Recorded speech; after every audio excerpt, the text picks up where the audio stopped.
kwento sa pagbuo ng RMS Titanic, isang napakalaking at marangyang barko na ipinagmamalaki ng White Star Line. Ito ang pinakamalaking barko noong panahong iyon at ipinagmalaki na unsinkable o hindi kayang lumubog. Layunin nitong maglayag mula Southampton, England patungong New York City, USA.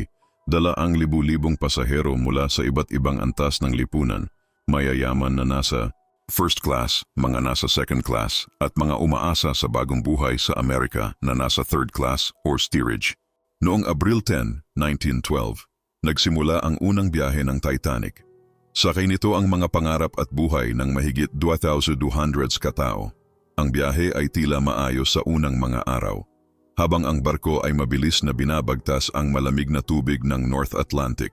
Sa gitna ng karangyaan at pag-asa nagsimula ang isang hindi inaasahang pag-iibigan.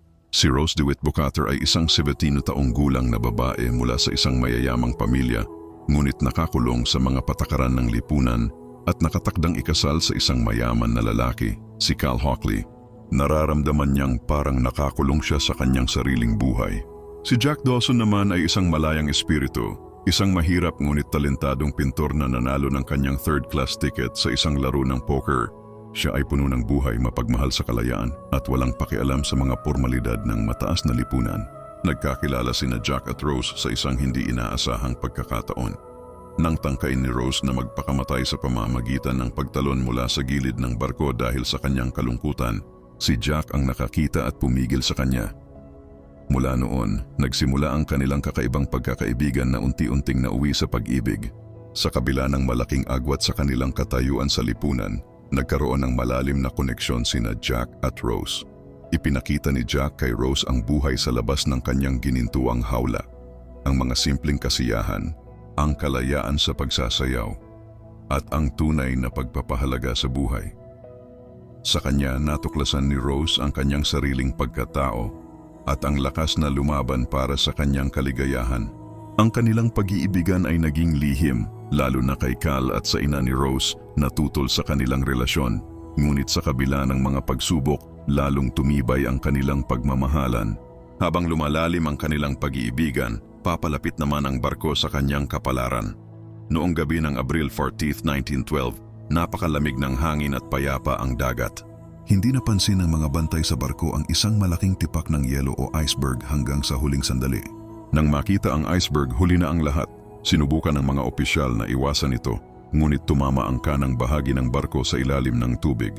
Ang pagbangga ay hindi gaanong naramdaman ng marami sa mga pasahero sa simula, ngunit nagdulot ito ng malaking pinsala sa katawan ng barko na naging sanhi ng pagbaha sa ilang compartments. Sa simula, kalmado pa ang sitwasyon dahil naniniwala pa rin ang marami sa pagiging unsinkable ng barko. Ngunit habang lumalala ang baha at nagsimulang lumubog ang barko sa unahan, nagsimula ang kaguluhan. Naging malinaw na hindi sapat ang bilang ng lifeboats para sa lahat. Sa gitna ng kaguluhan, nagsama sina Jack at Rose. Hinarap nila ang galit ni Cal at ang mga bantay ng barko na inutusan nitong pigilan sila. Nakipaglaban sila upang makalabas sa nag-uumpisang lumubog na bahagi ng barko. Naging saksi sila sa mga nakakabagbag damdaming eksena. Ang paghihiwalay ng mga pamilya, ang pagkakagulo sa pagsakay sa lifeboats, at ang unti-unting paglubog ng pinakamalaking barko sa mundo. Nang tuluyan ng lumubog ang unahang bahagi ng barko, tumaas ang likurang bahagi sa himpapawid bago tuluyang mawala sa ilalim ng nagyayelong tubig. Maraming tao ang napadpad sa dagat. Nakasurvive sina Jack at Rose sa unang paglubog, ngunit napadpad sila sa nagyayelong tubig. Nakakita sila ng isang piraso ng kahoy na lumulutang, sapat lamang upang kargahin ang isa sa kanila. Sa kabila ng pakiusap ni Rose na sumama si Jack, alam ni Jack na hindi kakayanin ng kahoy ang kanilang dalawa. Sa gitna ng lamig at dilim, habang nakakapit si Rose sa kahoy, hawak ni Jack ang kanyang kamay. Ipinangako ni Jack kay Rose na mabubuhay siya, na magkakaroon siya ng masayang buhay at mamamatay siya bilang isang matandang babae sa kanyang kama. Iyon ang kanyang huling bilin. Habang papalapit ang mga rescue boats, unti-unting nanghina si Jack dahil sa hypothermia. Sa wakas, namaalam siya kay Rose at lumubog sa ilalim ng tubig, hawak pa rin ang kamay ng kanyang minamahal. Nasalba si Rose at isa sa mga iilang nakaligtas sa trahedya. Nang makarating sila sa New York, ginamit niya ang pangalan na Rose Dawson bilang pagbibigay pugay kay Jack. Tinanggihan niya ang kanyang nakaraang buhay at ang kanyang kasal kay Cal. Tinupad ni Rose ang kanyang pangako kay Jack. Namuhay siya ng buo at malaya. Nagtrabaho siya bilang isang aktres, isang trabahong dati ay pinangarap lamang niya. Naglakbay siya sa iba't ibang lugar, sumakay sa mga kabayo tulad ng ipinakita ni Jack sa kanya, at naranasan ang mga simpleng kasiyahan na dati ay ipinagkakait sa kanya.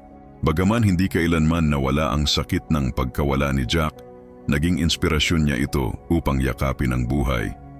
Hindi siya nagpakasal muli, ngunit nagkaroon siya ng pamilya. Nagkaroon siya ng mga anak at apo na kanyang minahal at pinangalagaan. Sa bawat tagumpay at hamon na kanyang hinarap, naramdaman niya ang presensya ni Jack na nagbibigay sa kanya ng lakas. Sa paglipas ng mga taon, tumanda si Rose, puno ng mga alaala ng nakaraan. Hindi niya kailanman kinalimutan ang gabi sa Titanic at ang lalaking nagbigay sa kanya ng kalayaan. Ang kwento ng Titanic ay naging bahagi ng kasaysayan, isang paalala ng fragility ng buhay, at ang kapangyarihan ng pag-ibig sa gitna ng trahedya. Sa kanyang pagtanda, ibinahagi ni Rose ang kanyang kwento, hindi bilang isang biktima, kundi bilang isang nakaligtas na ginamit ang kanyang karanasan upang mamuhay ng makabuluhan. Sa kanyang huling mga sandali, habang nakahiga sa kanyang kama na puno ng mga larawan ng kanyang masayang buhay, naramdaman ni Rose ang kapayapaan. Nakita niya sa kanyang isipan ang mukha ni Jack nakangiti na tila naghihintay sa kanya. Sa wakas, tulad ng ipinangako ni Jack, namatay si Rose Dawson sa kanyang kama, isang matandang babae na namuhay ng buo, malaya at puno ng pagmamahal. Ang kwento ni na Jack at Rose ay nanatiling isang paalala na kahit sa pinakamadilim na oras, ang pag-ibig ay maaaring maging isang ilaw, at ang alaala ng mga minamahal ay maaaring maging inspirasyon upang mamuhay ng buo at walang pagsisisi. Ang kanilang pag-iibigan, na nagsimula sa karangyaan ng isang barkong nakatakdang lumubog, ay naging simbolo ng pag-asa, katatagan, at ang walang hanggang kapangyarihan ng pag-ibig.